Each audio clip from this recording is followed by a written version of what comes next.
Sarah Martinez adjusted her military uniform one last time before entering the briefing room. The heavy wooden doors opened to reveal a room filled with high-ranking officers, their chests decorated with ribbons and medals that told stories of battles fought and wars won.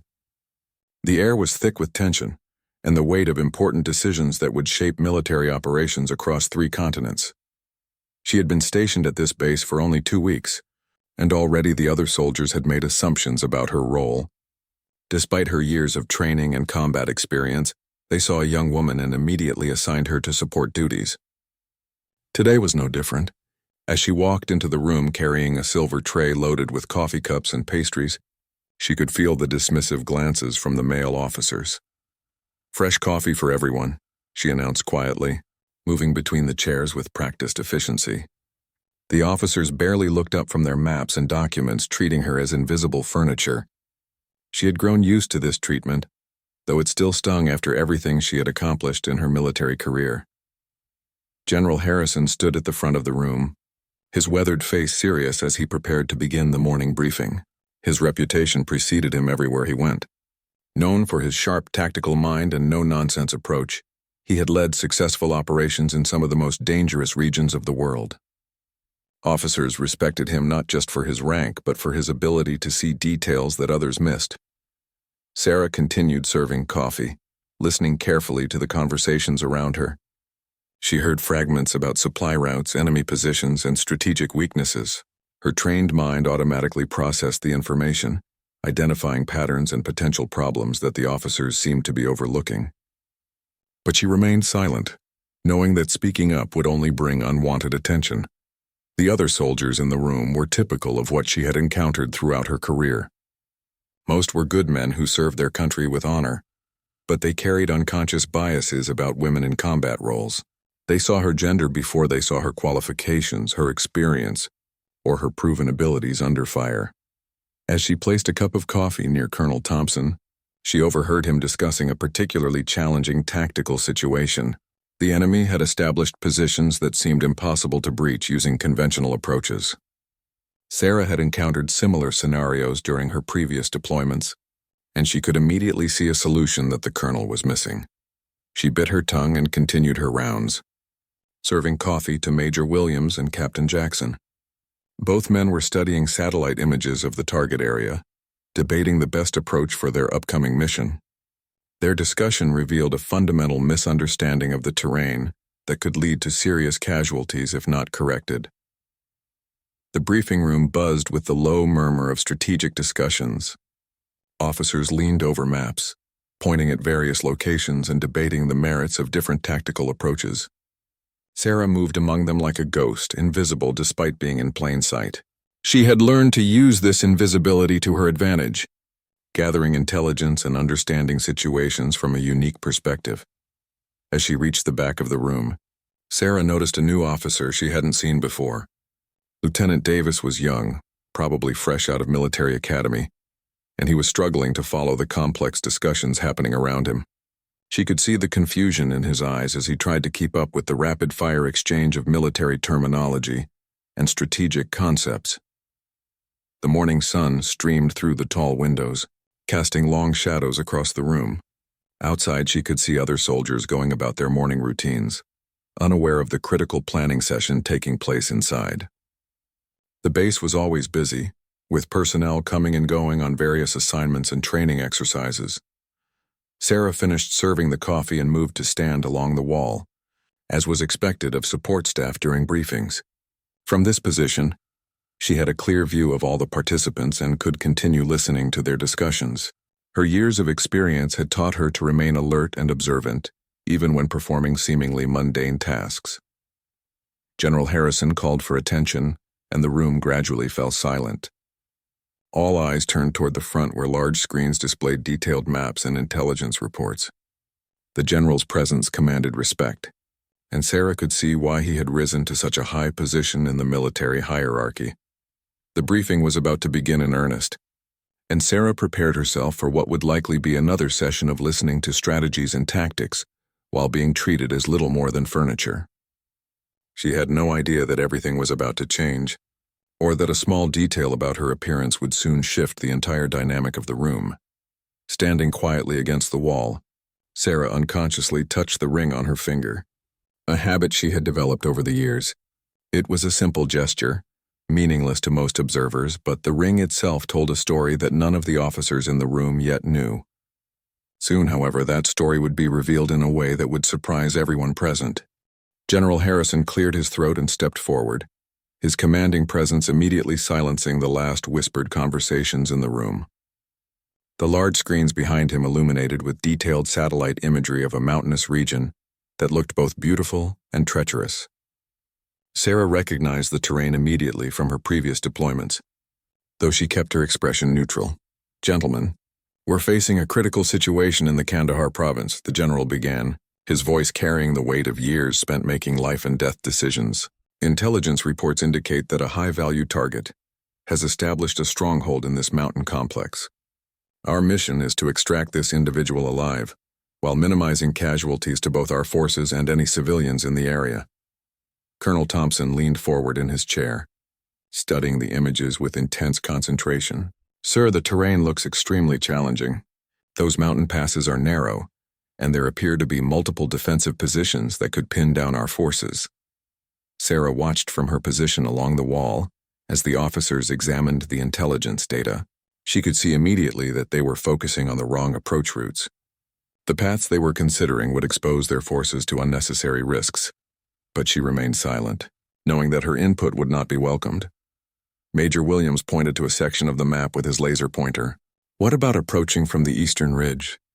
We could establish overwatch positions here and here, providing cover for the main assault team." "The eastern approach presents its own challenges," General Harrison replied, zooming in on that section of the terrain. "Recent weather reports indicate that area has been hit by severe storms. The ground conditions could be unstable, making it difficult for our teams to maintain secure footing during the operation." Lieutenant Davis raised his hand tentatively. "Sir, what about air support? Could we use helicopters to insert teams directly into the compound?"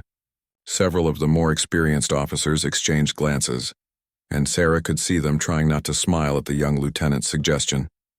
She knew exactly why the idea wouldn't work, and apparently so did the senior officers. Captain Jackson spoke up diplomatically. "The altitude and weather conditions in that region make helicopter operations extremely risky. We'd be putting both aircraft and personnel at unnecessary risk, especially given the defensive capabilities that intelligence suggests the target possesses." As the discussion continued, Sarah found herself mentally mapping out alternative approaches that the officers hadn't considered. Her experience in similar terrain had taught her to look for unconventional routes that enemy forces might not expect. There was a particular approach from the northwest that could work, but it would require specific knowledge of mountain warfare tactics that most conventional forces lacked. General Harrison pulled up additional intelligence reports, including intercepted communications and movement patterns of enemy personnel. "We have a narrow window of opportunity here. Intelligence suggests that our target will be moving to a different location within 72 hours. If we miss this chance, it could be months before we get another opportunity." The pressure in the room was palpable. Sarah could see the stress on the faces of the officers as they grappled with the complexity of the mission. Lives hung in the balance, and everyone present understood the weight of their decisions. "What about the local population?" asked Major Williams. "Are there any civilians in the target area that we need to account for?" "Intelligence reports suggest minimal civilian presence, but we can't rule out the possibility entirely," the general replied. "Our rules of engagement require absolute certainty before any action is taken. We cannot afford international incidents or civilian casualties that could undermine our broader strategic objectives." Colonel Thompson stood up and walked closer to the screens, studying the terrain with the intensity of someone whose soldiers' lives depended on getting the details right. "Sir, I'm seeing multiple choke points along all the conventional approach routes. Any one of these could turn into a killing field if the enemy has prepared defensive positions." Sarah's hands clenched involuntarily as she listened to the colonel's assessment. She could see exactly what he was talking about, but she also knew that there were ways to mitigate those risks if the right tactics were employed. Her training had specifically prepared her for operations in this type of environment. The general nodded gravely. "That's exactly why we need to be creative in our approach. Conventional tactics won't work here. We need to think outside the box and consider options that our adversaries won't anticipate." As if responding to the general's call for creative thinking, several officers began suggesting increasingly complex strategies. Some involved multi-pronged approaches with diversionary tactics, while others focused on technological solutions like advanced surveillance and electronic warfare capabilities. Sarah listened to each suggestion, mentally evaluating their feasibility based on her own experience. Many of the ideas had merit, but they also had significant weaknesses that could be exploited by a well-prepared enemy. The officers were thinking like conventional soldiers, which wasn't necessarily wrong, but it wasn't the most effective approach for this particular situation. Lieutenant Davis spoke up again, his voice more confident this time. What if we waited for better weather conditions? That might give us more options for both ground and air operations. General Harrison shook his head. Time is not on our side, Lieutenant. Every day we delay increases the risk that our target will relocate or that intelligence about our intentions will leak to unfriendly sources. The discussion continued for another 20 minutes, with various officers proposing modifications to the suggested approaches. Sarah remained silent, fighting the urge to speak up with solutions that she knew could work. She had successfully completed similar missions in comparable terrain, but her experience would likely be dismissed if she tried to share it. The discussion in the briefing room grew more heated as the officers struggled to find a viable solution to their tactical dilemma. Sarah watched from her position along the wall as tensions began to rise between different factions of military leadership, each convinced that their approach was the most sound. Colonel Thompson slammed his hand on the table, causing several coffee cups to rattle. With all due respect, sir, every approach we've discussed puts our people at unacceptable risk. These mountain passes are textbook examples of defensive terrain. We'd be sending our soldiers into a meat grinder. Major Williams stood up, his face flushed with frustration. Then what do you suggest, Colonel? That we just abandon the mission? Intelligence has been tracking this target for 8 months. This might be our only chance to capture him alive and extract the information we need about his network.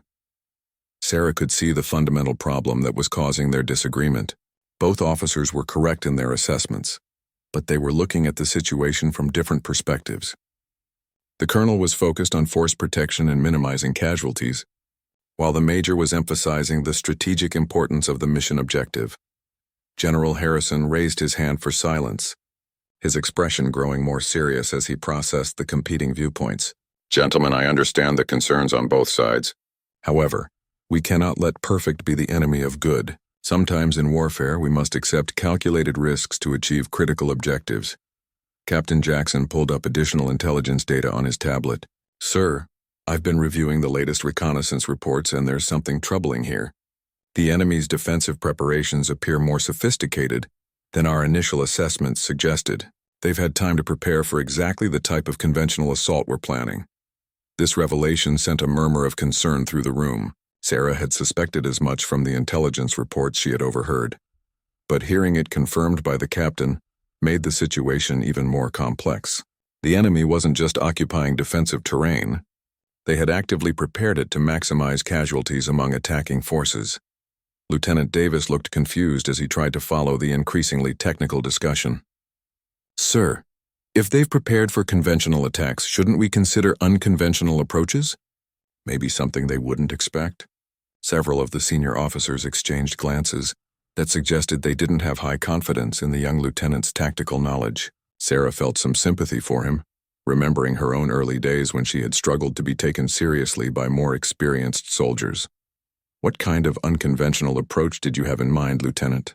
Asked General Harrison, his tone patient but clearly skeptical. Davis hesitated, clearly realizing that he had spoken without having a specific alternative to propose.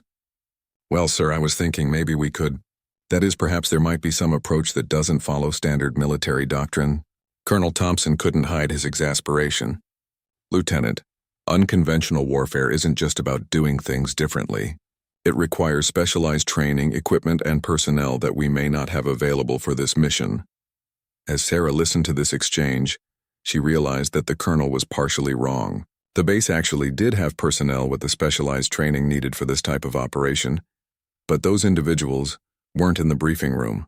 They were probably being overlooked because they didn't fit the traditional profile that the officers expected for high-stakes missions. Major Williams pulled up a detailed topographical map. What about a night insertion using minimal equipment?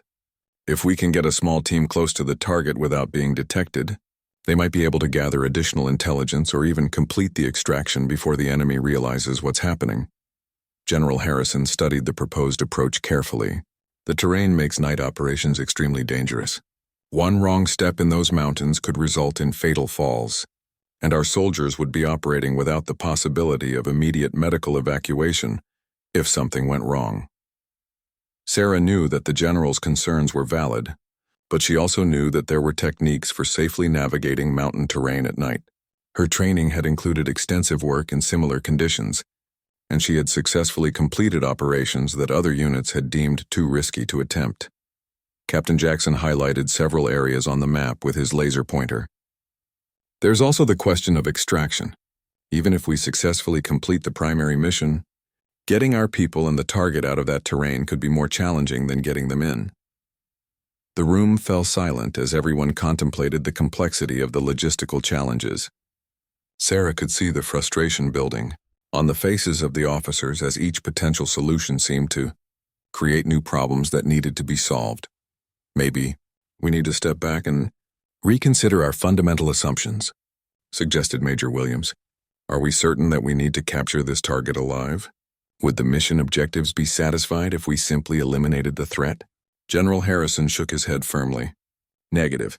The intelligence this individual possesses about terrorist networks is too valuable to lose. A dead target gives us nothing but temporary satisfaction. A living target could provide information that saves hundreds of lives down the road. Colonel Thompson walked over to the window and stared out at the base perimeter, his mind clearly working through various scenarios. What if we brought in specialists from other units? People with specific training for this type of operation? What kind of specialists are you thinking about? Asked the general.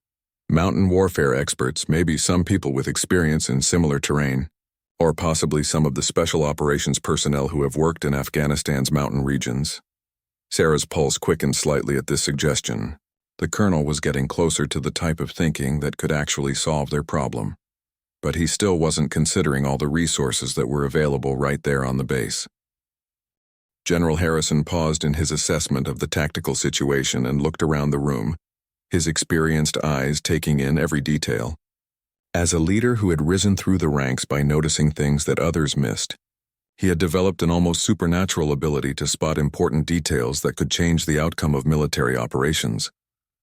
His gaze moved systematically across the room, from the officers hunched over their maps and tablets to the support staff positioned along the walls. Sarah remained perfectly still, maintaining the professional posture she had learned during her years of service. She kept her eyes focused straight ahead, trying to remain as invisible as possible. But invisibility was not something that came easily when General Harrison was conducting his visual reconnaissance of a room. His eyes moved past her once, then returned with the sharp focus of someone who had noticed something that didn't quite fit the expected pattern. Sarah felt the weight of his attention, even before she realized what had caught his interest. She stood straighter, if that was possible, maintaining her professional demeanor, while wondering what had drawn the general's focus in her direction. The discussion among the other officers continued around them, with Colonel Thompson and Major Williams still debating the merits of different tactical approaches. But Sarah could sense that General Harrison's attention had shifted away from their conversation to something else entirely. "Excuse me," the general said quietly, his voice cutting through the ongoing tactical discussion. The room immediately fell silent, with all the officers turning to see what had captured their commander's attention. General Harrison walked slowly toward Sarah's position along the wall. His movement was deliberate and purposeful, the kind of approach that suggested he had identified something significant. Sarah maintained her position but felt her heart rate increase slightly as the general drew closer. "Soldier," he said, his voice carrying the authority of someone accustomed to having his questions answered immediately and completely. "I notice you're wearing an interesting piece of jewelry." Sarah looked down at her hand, suddenly realizing what had caught the general's attention. On her right ring finger was a distinctive piece that she wore with quiet pride, but rarely discussed with others. It was a simple band, but its significance went far beyond its modest appearance. The ring was not decorative jewelry or a personal memento. It was a symbol of achievement that could only be earned through demonstrated excellence in some of the military's most demanding training programs. The design was subtle enough that most people would overlook it entirely, but someone with General Harrison's background would recognize its significance immediately. "Yes, sir," Sarah replied, her voice steady despite the sudden attention from everyone in the room. She could feel the eyes of all the officers focusing on her, probably wondering why the general had interrupted their strategic planning session to examine a piece of jewelry worn by support staff. Colonel Thompson looked puzzled by the general's interest. "Sir, is there something significant about the ring?" General Harrison stepped closer to Sarah, his experienced eyes examining the ring with the intensity of someone who understood exactly what he was looking at. "This is a Delta Force operator's ring," he said quietly, his voice carrying a note of surprise and respect. The impact of his words on the room was immediate and dramatic. Conversations stopped mid-sentence, and every officer turned to stare at Sarah with expressions ranging from surprise to disbelief. Lieutenant Davis looked completely confused while Colonel Thompson's mouth fell open slightly. "Delta Force?" repeated Major Williams, his voice betraying his shock. "But we thought she was—" "You thought she was what, Major?" General Harrison's voice carried a sharp edge that suggested he was not pleased with whatever assumption the Major had been about to voice. Sarah remained at attention, but she could see the wheels turning in the minds of the officers around her. They were rapidly reassessing everything they thought they knew about her role and capabilities. The coffee service and support duties that had seemed so natural to them moments before now appeared in an entirely different light. Captain Jackson was the first to recover from his surprise. "Sir, if she's Delta Force qualified, why is she assigned to support duties?" It was a reasonable question, and Sarah waited to see how General Harrison would respond. She knew that her assignment to seemingly menial tasks was part of a larger pattern that affected many highly qualified female soldiers. But she had learned to navigate these situations diplomatically. "That's an excellent question, Captain," the general replied, his tone suggesting that he was asking himself the same thing. "Perhaps we should find out." General Harrison turned his full attention to Sarah. "Soldier, I'd like you to state your name, rank, and qualifications for the record." Sarah straightened even more, if that was possible, and spoke in a clear, professional voice. "Staff Sergeant Sarah Martinez, sir. I've completed Delta Force selection and the operator's qualification course. I'm qualified in mountain warfare, advanced marksmanship, and special reconnaissance. I've completed 3 combat deployments in Afghanistan, including operations in mountainous terrain similar to what we're discussing today." The silence that followed her statement was complete. Even Lieutenant Davis, despite his limited experience, understood the significance of what he had just heard. Delta Force was among the most elite units in the American military, with selection standards that eliminated the vast majority of candidates regardless of their previous military experience. Colonel Thompson was the first to speak, his voice barely above a whisper. 3 combat deployments? "Yes, sir. 2 in the Hindu Kush mountain range and 1 in the Tora Bora region." Major Williams looked like he was struggling to process this information. "And you've been serving us coffee?" Sarah maintained her professional demeanor, but there was the slightest hint of irony in her voice as she replied, "I serve where I'm assigned, sir." General Harrison's expression had shifted from surprise to something that looked like controlled anger, though Sarah suspected his displeasure was not directed at her. General Harrison's demeanor changed completely as he processed the full implications of what he had just learned. His years of military leadership had taught him to recognize wasted talent when he saw it, and the situation before him was a textbook example of organizational failure. "Staff Sergeant Martinez," he said, his voice now carrying the respect that should have been accorded to her from the beginning, "I want you to step forward and join this briefing. Your experience is exactly what we need for this operation." Sarah moved from her position along the wall to the conference table, where the other officers made room for her with expressions that ranged from embarrassment to curiosity. She could sense their discomfort as they realized how completely they had misjudged her capabilities based on their initial assumptions. Colonel Thompson cleared his throat awkwardly. "Staff Sergeant, I apologize for our oversight." "We should have reviewed your personnel file more carefully when you arrived at the base." "No apology necessary." "Sir?"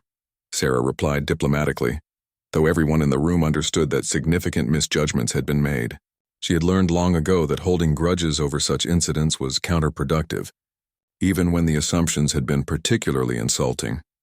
General Harrison pulled up the tactical display again, but this time he directed his questions toward Sarah. "Staff Sergeant, you mentioned experience in similar terrain. What's your assessment of the approaches we've been discussing?" Sarah studied the satellite imagery and intelligence reports with the trained eye of someone who had actually operated in comparable conditions. She could immediately see several options that the other officers had overlooked, as well as significant problems with their proposed strategies. "Sir, the conventional approaches being considered have merit, but they also have predictable weaknesses that a prepared enemy would exploit," she began, her voice confident and professional. "The Eastern Ridge approach that Major Williams suggested would expose our forces to enfilade fire from these positions here and here." She pointed to specific locations on the map that the other officers had not fully considered. "In similar terrain during my second deployment, we encountered defensive positions that used these exact tactical advantages to inflict significant casualties on conventional assault forces." Major Williams leaned forward with genuine interest. "What approach would you recommend?" Sarah traced a route on the map that none of the officers had previously considered. "There's a northwestern approach that follows this ridgeline. It's more technically challenging and requires specialized climbing equipment, but it would allow a small team to reach the target area without being detected by the defensive positions that are focused on the more obvious approach routes, Captain." Jackson studied her suggested route carefully. "That terrain looks extremely dangerous. Wouldn't the technical challenges make it impractical for most assault teams?" "Not for properly trained and equipped personnel," Sarah replied. "Delta Force operators are specifically trained for operations in terrain that conventional forces consider impassable. The technical difficulty that makes it dangerous for most units is exactly what makes it tactically sound for specialized forces."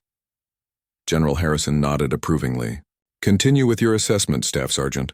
Sarah expanded on her tactical analysis, drawing from her direct experience in similar operations. "The key advantage of this approach is that it requires a much smaller force footprint. Instead of trying to overwhelm defensive positions with superior numbers, a small team could bypass them entirely. Once in position, they could conduct the extraction while the enemy is still focused on defending against conventional attacks that never materialize." Lieutenant Davis, who had been listening intently, raised his hand. "Staff Sergeant, how many personnel would be required for the type of operation you're describing?" "A team of 4 to 6 operators could handle the primary mission," Sarah replied. "With proper planning and coordination, they could extract the target while a larger diversionary force maintains attention on the conventional approach routes." Colonel Thompson was studying her proposed route with growing interest. "This could actually work. The enemy has clearly prepared for the type of assault we were planning. But they probably haven't considered this approach because they assume we don't have the specialized capabilities to execute it." Sarah continued her briefing, outlining specific equipment requirements, timing considerations, and contingency plans for various scenarios that could develop during the operation. Her analysis was comprehensive and demonstrated the kind of detailed operational planning that came from actual combat experience rather than theoretical study. Major Williams was taking notes as she spoke. "Staff Sergeant, you mentioned that you've operated in similar terrain. Can you give us specifics about how those operations were conducted?" Sarah provided a concise overview of her previous missions, focusing on the tactical lessons that were relevant to their current situation. She described techniques for moving through mountainous terrain at night, methods for avoiding detection by enemy forces, and strategies for extracting personnel from hostile areas. As she spoke, the other officers began to understand not just her technical qualifications, but her depth of practical experience. Her suggestions were not theoretical possibilities, but proven methods that she had personally used in successful operations. General Harrison listened to her briefing with the attention of a commander who recognized exceptional competence when he encountered it. "Staff Sergeant, how quickly could you assemble a team capable of executing this type of operation?" "Sir, that would depend on what personnel are available on the base and what their specific qualifications are. If we have other special operations personnel available, we could potentially have a team ready within 24 hours. Captain Jackson looked up from his notes. What about command and control for the operation? How would a small team coordinate with larger diversionary forces? Sarah outlined a communication plan that would allow the specialized team to operate independently while maintaining coordination with supporting elements. Her planning demonstrated the kind of strategic thinking that separated elite operators from conventional soldiers. The atmosphere in the room had changed completely. Where there had been frustration and uncertainty about how to approach a difficult tactical problem, there was now focused energy directed toward developing a workable solution. The next 2 hours transformed the briefing room into a hub of focused military planning. Sarah found herself at the center of the operation, working directly with General Harrison and the other officers to refine the tactical approach she had proposed. The coffee service and support duties were forgotten as everyone recognized her true value to the mission. General Harrison pulled up additional intelligence reports and reconnaissance photos. Staff Sergeant Martinez, I want you to walk us through the entire operation from insertion to extraction. Don't leave out any details that could affect our planning. Sarah moved to the front of the room, taking control of the tactical display, with the confidence of someone who had briefed similar operations many times before. Sir, the operation would begin with a diversionary probe along the eastern approach route. This doesn't need to be a full assault, just enough activity to focus the enemy's attention and defensive resources. She manipulated the digital map to show the timing and positioning of various elements. While the enemy is responding to the diversionary activity, the primary team would begin their approach along the northwestern ridge. The technical climbing section would take approximately 3 hours, which gives us the cover of darkness for the most vulnerable portion of the movement. Colonel Thompson studied the timeline she was developing. What about weather considerations? The intelligence reports mentioned unstable conditions in that region. The weather actually works in our favor, sir, Sarah replied.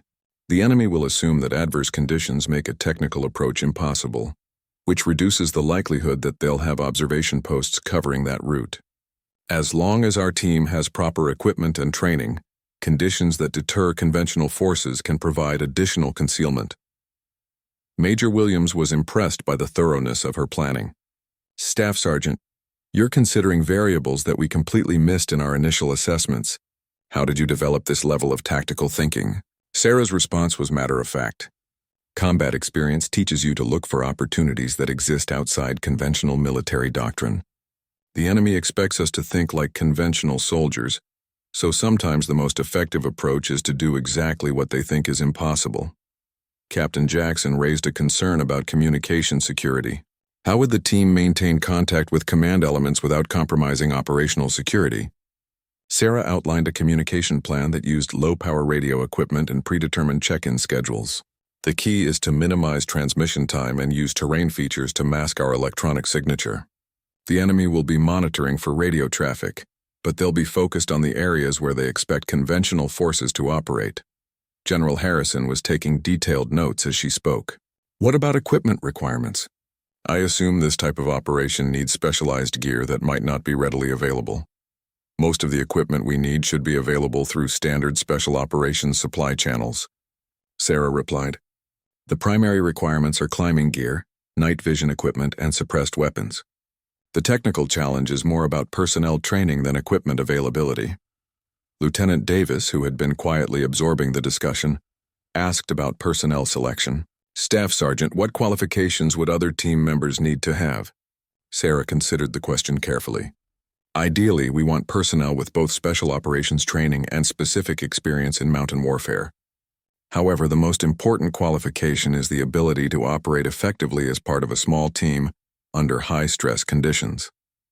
As the planning session continued, other base personnel were called in to provide additional expertise. The intelligence officer provided updated information about enemy positions and capabilities. The communications specialist outlined options for maintaining secure contact during the operation.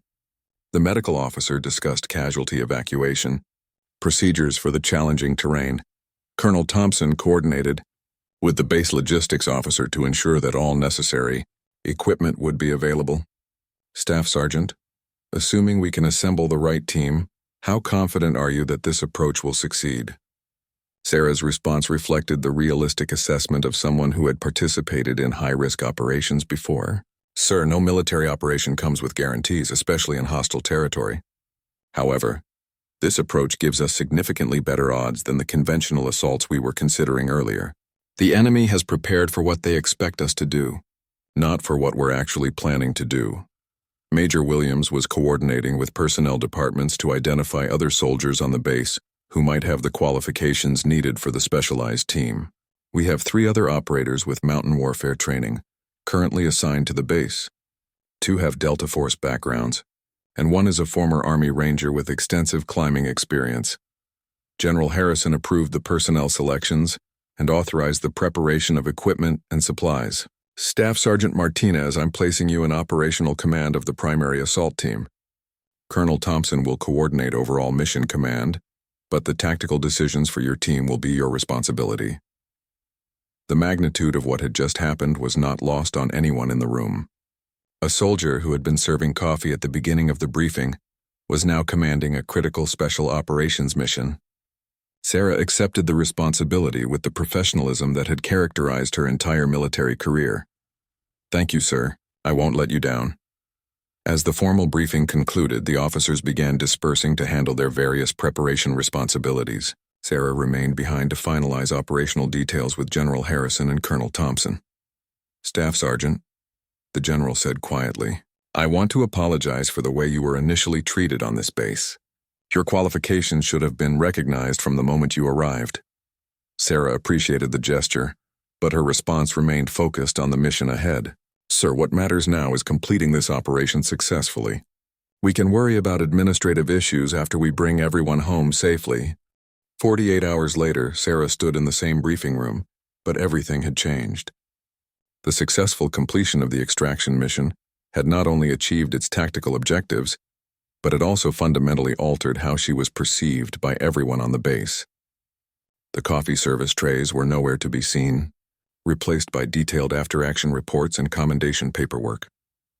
General Harrison entered the room with a smile that spoke volumes about the mission's outcome. Staff Sergeant Martinez, I've just finished reading the preliminary reports from all team members. The operation was executed flawlessly, and the target is now in custody, providing valuable intelligence about terrorist networks throughout the region. The other officers who had participated in the original briefing were present for the debriefing session, but their demeanor towards Sarah was completely different. Where there had once been dismissive glances and assumptions about her role, there was now genuine respect and professional acknowledgement of her capabilities. Colonel Thompson stood up as Sarah entered. Staff Sergeant, on behalf of all the officers present, I want to formally acknowledge that your tactical planning and leadership made the difference between mission success and potential disaster. The approach route you identified was brilliant, and your team's execution was flawless. Sarah accepted the praise with the same professionalism she had shown throughout the entire operation. Thank you, sir. The success belongs to the entire team. Everyone performed their assigned roles perfectly, from the diversionary forces to the extraction helicopter crew. Major Williams had been reviewing the detailed mission reports. Staff Sergeant, I have to ask about the technical climbing section. The intelligence reports suggested that terrain was nearly impossible to navigate. Yet your team completed it ahead of schedule. Proper training and equipment make a significant difference, sir, Sarah replied. When personnel are specifically qualified for technical operations, terrain that appears impossible to conventional forces becomes just another tactical challenge to overcome. Captain Jackson was studying photographs taken during the operation. The enemy positions were exactly where you predicted they would be. How did you know to expect defensive preparations in those specific locations? Sarah walked over to the tactical display, which still showed the mountain terrain where the operation had taken place. Experience in similar environments teaches you to think like both attacker and defender. The enemy chose those positions because they offered the best fields of fire against conventional approaches. Once you understand their defensive logic, you can predict where they'll concentrate their resources. Lieutenant Davis, who had remained quiet during much of the original planning session, now spoke with genuine curiosity about the operational techniques that had been employed. Staff Sergeant, during the extraction phase, how did your team maintain tactical surprise even after securing the target? The key was timing and misdirection, Sarah explained. While we were conducting the actual extraction, The diversionary forces maintained enough activity to convince the enemy that the primary threat was still coming from the expected direction. By the time they realized what had actually happened, we were already at the extraction point. General Harrison pulled up communications logs from the operation. "Staff Sergeant, I want to commend you specifically for your decision-making under pressure. When the weather conditions changed during the operation, your tactical adjustments ensured mission success without compromising team safety. The weather change had been one of several unexpected variables that had required real-time tactical modifications. Sarah had demonstrated the kind of adaptive leadership that separated exceptional operators from merely competent ones. Sir, flexibility is essential in special operations. Plans are important, but the ability to modify them based on changing conditions is what determines success or failure in the field." As the formal debriefing concluded, General Harrison made an announcement that surprised everyone present. "Staff Sergeant Martinez, effective immediately, you're being reassigned to the base Special Operations Planning Cell. Your expertise in unconventional warfare and mountain operations is exactly what we need for future missions in this region." The reassignment represented a complete transformation from her previous duties. Instead of being marginalized despite her qualifications, she would now be at the center of strategic planning for the most challenging operations conducted by the base. Colonel Thompson shook her hand warmly. "Staff Sergeant, I want you to know that this experience has taught all of us an important lesson about recognizing talent regardless of our initial assumptions. Your performance has set a new standard for what we expect from our special operations personnel." Major Williams added his own perspective. "I've been in the military for 15 years, and I've never seen a more impressive combination of tactical planning and operational execution. You've earned the respect of everyone on this base."